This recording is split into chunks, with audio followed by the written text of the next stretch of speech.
ওকে তো ভাই লোক আফটার লং টাইম চলে আসলো ফাইনালি রকস্টার টিজার। ভাবছিলাম গত শুক্রবারে আসবে, বাট আজকে আসলো। দেখা যাক।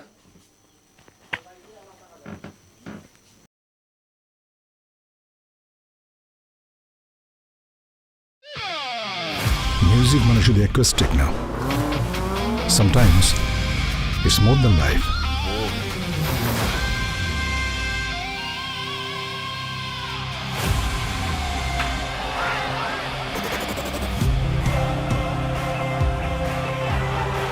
Global superstar. The future of a rock star.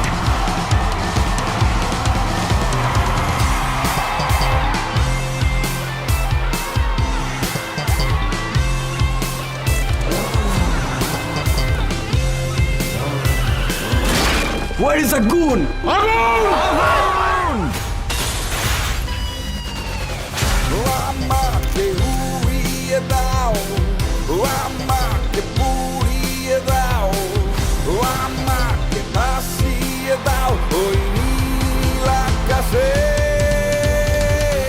আমাকে নিয়ে যাও তোমার সাথে। ঈদুল আজহার। ওকে তো এই টিজারটা নিয়ে যদি আমি কথা বলি, হ্যাঁ ভাই, এই টিজারটা দেখে বোঝা যাচ্ছে আমরা যে ভাবছিলাম না এটা যে বাংলাদেশের কালচার হিসেবে এই টিজারটাকে বানানো হবে বা বাংলাদেশি একজন সিঙ্গার হয়ে উঠবে, বাট না, এখানে টিজারে পরিষ্কারভাবে বলা হচ্ছে global star, I mean Michael Jackson type আর কি। এবং এখানকার ভিজুয়াল আমার ভালো লেগেছে, কারণ বেশ কিছু লোকেশন আমি বেশ কিছু কি ম্যাক্সিমাম লোকেশনই আমি দেখতেছি ফরেন কান্ট্রির। তার সেই সাথে যে গাড়িগুলো দেখতে পাচ্ছেন ওগুলোও কিন্তু আমাদের বাংলাদেশের না, ওগুলো ফরেন কান্ট্রির। দেন ওভারঅল যদি বলি শাকিব খানকে এখানে দেখতে কেমন লাগতেছিল, ওই মানুষটাকে দেখতে কিন্তু ভাই করা লাগতেছিল। স্পেশালি তার ওই যে নেইমারের মতো হেয়ার কাট, ওই লুকটা করা ছিল।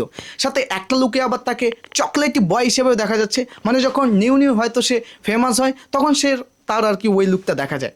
আর ইন্টারেস্টিং বিষয় হলো টিজারে কিন্তু তার প্রেমের সম্পর্কে বা লাভ স্টোরি সম্পর্কে এখনও কিছু দেখানো হয়নি।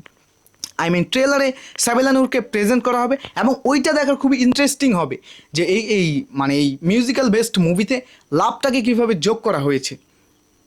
তাই আমি তো ভাই ট্রেলারের জন্য অনেক বেশি এক্সাইটেড হয়ে আছি। বাকি ম্যান চ্যানেলেও ভিডিও আপলোড করতে হবে। তবে হ্যাঁ, এটুকু বলতে পারি এই টিজারটা ভাই ফাটাফাটি ছিল।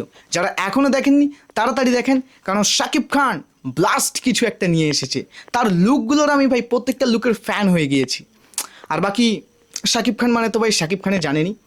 বাকি দেখা যাক ট্রেলারের মেকাররা আরও কি নতুন কিছু দেখাতে পারে। ততক্ষণ পর্যন্ত সাবস্ক্রাইব করে রাখো ভাই। ম্যান চ্যানেলেও কিন্তু একটু পর ভিডিও আসবে। বাই।